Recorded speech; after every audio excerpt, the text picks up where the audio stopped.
Olá, pessoal, muito bem. Então, agora nós vamos fazer a correção das páginas 24, 25 e 26 do exercício que a professora pediu para vocês fazerem anteriormente, certo? Então, vejam bem, meus amores, deixa a prof ampliar aqui, que daí fica melhor, certo? Aqui, ó. Organize as ideias. Complete esse quadro sobre regência verbal, que ele servirá de material de consulta para os seus estudos. Esse quadrinho é muito importante para vocês estudarem para a prova, tá? Então, aqui diz assim, ó, classificação dos verbos quanto à transitividade e a definição. Verbo que sozinho constitui o predicado. É o verbo intransitivo. Ele sozinho, ele constitui, ele faz sentido, ele não precisa de complemento, é o transitivo. Verbo que exige um complemento sem preposição são os verbos transitivos direto. Com preposição é o verbo transitivo indireto. Essa é a grande diferença e vocês não podem esquecer disso para a prova, tá? Transitivo precisa de complemento. Intransitivo não precisa de complemento. Com preposição, ele é um objeto indireto, sem preposição, direto. Então, para terminar, verbo que tem dois complementos é o verbo transitivo direto e indireto. Isso não estará na prova de vocês, tá? O último aqui na prof não vai cobrar.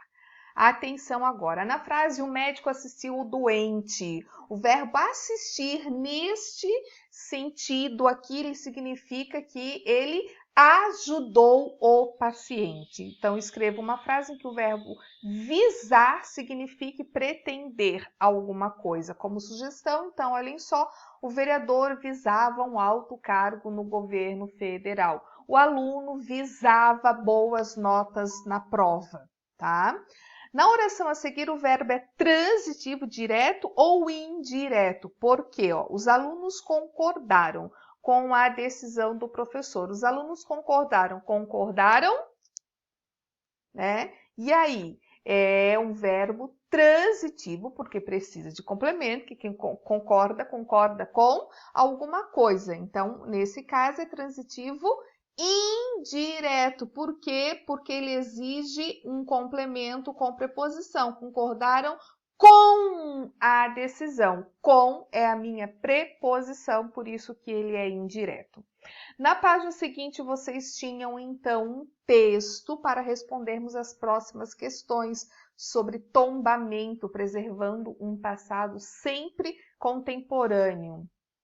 E aí, então, pede para que leia um texto e abaixo diz assim: assinale a alternativa que apresenta a tese do texto, a tese importante, o ponto principal da autora, a ideia da autora. Quando ela diz a conciliação entre a urbanização e o tombamento histórico é a melhor opção para o progresso da cidade de Itaúna. Então, aqui é a parte do texto em que está a tese, a ideia da autora. Na página seguinte, meus amores, diz assim: abaixo estão transcritos dois argumentos dos que se opõem ao tombamento. Registre os respectivos contra-argumentos, então, apresentados pelo autor, né?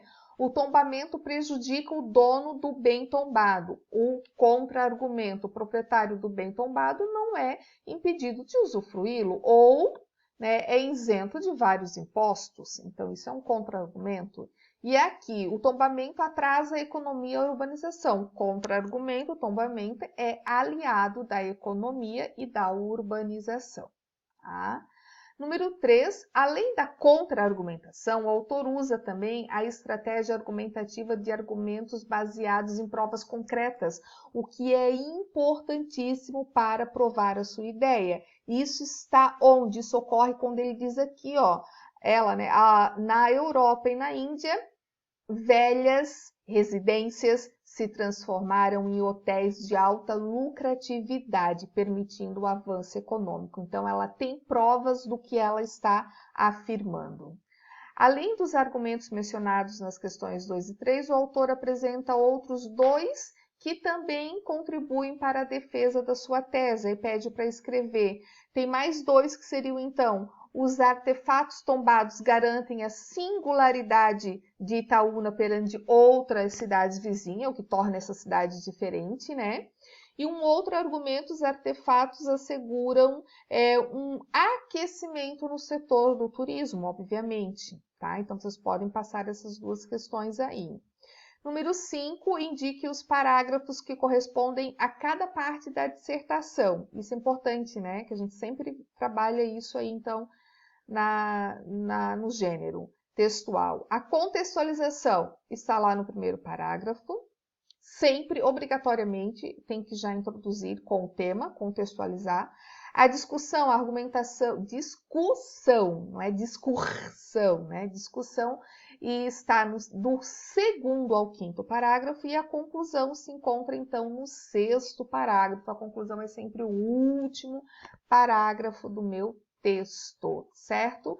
E aí, então, terminamos a nossa correção, certo, gente? Então, estudem para a prova. Essa parte aqui, organize as ideias, importante, é uma revisão bem legal, simples e ideal para os verbos transitivos e intransitivos, a leitura do texto e segue, então, o exercício do texto, certo, meus amores?